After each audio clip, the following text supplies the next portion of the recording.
Hey guys, welcome to my videos. So guys, today in this video I'm going to show you how you can change the lock code of your Telus security panel. So before I proceed further, if you have not subscribed to my channel, please go subscribe right now.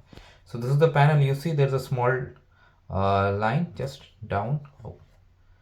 Okay, so here you will have settings.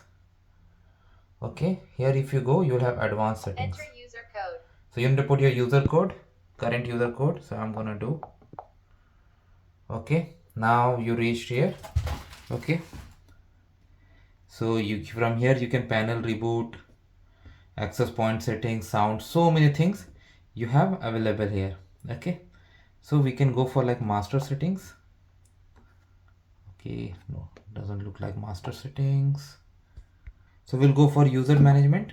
See, we are an admin and we have a user. So go for admin. You have this edit. So put your current code and then put your code and then click on save. Like put a new code and put it here and click on save, and that's it. It should work. So that is how simple it is, guys. Let me know what you feel about it. Thanks for watching this. Please subscribe to the channel. Thank you.